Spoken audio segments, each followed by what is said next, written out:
MLA makatangdi Hairoki MLA koigi Sir Honorable MLA mingon Banjarada Khoisaonaba disamna haibirapa koigi madi response akoi youth sing kitang tabada penfan khidre Thoubal district ki tongan ba kendra manga gi MLA singa unanaba changsin khiba khongjanggi saruk ama oina Hairok Assembly constituency ki MLA Thokchom Radheshyam ga wari sanuruba Youth Frontal Organization YFO Thoubal gi naha sing apenba oikhidre Kuki militant singna maitei khun singda nongmai kapsinba yummai thabana chingba thabak kaya chatharakpa tha mari helaklaba fawba MLA singna lotuna leire haina miyamna ngangnariba asida MLA singi chap chaba wakhalon amadi youth singi apamba khanghananaba ngasi Youth Frontal Organization YFO Thoubal gi masing yamlaba nupa nupi youth singna Thoubal district ta leiriba tongan ba kendra gi MLA singi yumda changnubagi saruk ama oina Hairok Assembly constituency ki MLA Thokchom Radheshyam gi yumda youth sing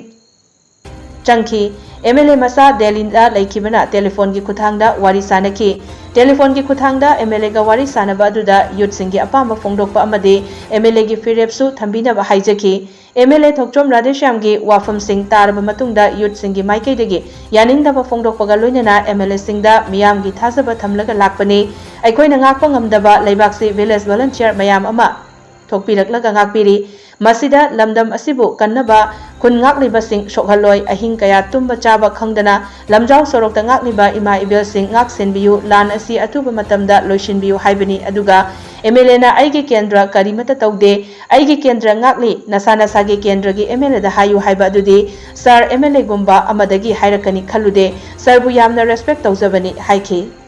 ken lauri haiba adugi stand da koi mitwang da uhan biroba Ako'y nasima din tao hay bagi village volunteer sinja ako'y nangapang amdaba laibak sa village volunteer ako'y ibung ipa mayamang thogla nga adu mo gidaba ako'y nga kanisian nga mo soaloy ima mayam ahing tumna na sorok sida ahing ne isa siya ako'y soaloy hay bagi wado ako'y dathambiyo hay pande lan siya tuba matandalo shanaba ako'y honage ako'y hana lawgi bestian ja kanadre anaw bestian lawgi habiyo hay pande adu na ay gi kendra kayong tawde ay gi kendra ay nga i hay badu di adu gi ansar dole ako'y na expect of the charge ako'y ni am respect of Noi mayam na sidagi yan MLA si tawan niya. Ana amal na MLA kadori.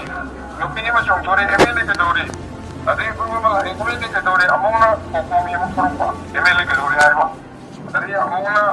puro mo puro pa npigi among MLA kadori ba. Bazari maya pagi la MLA kadori ay ba. MLA di no kadori ay patsa. MLA di mai kendra ki mi mo Pan bane kendra ki meeting mane mai MLA da noi kendra ki MLA to koi na hayo noi to wani mulo akoi kendra ki youth na koi da hayo ba na santi porong si ayo si to na ko da ma hayo mai pe youth lai di ayo ka kendra yi wa ka moi na thada moi na akoi to hayo to moi na kan to kan moi na si sa nan to ai ka na koi to kan yo moi na to ko ya ma don ai di moi na kan bane ko ya ta re moi na kan bane na ai kendra mi na hayo da se ba tiltendo noi na pa ma to noi ki kendra ki MLA to noi na to ro noi yo yu to na mai kendra ki MLA da noi to ma na mai funga na sila ka le to na to ne mata funga ni sita mi yu da na silo la ko ta ri ada chumde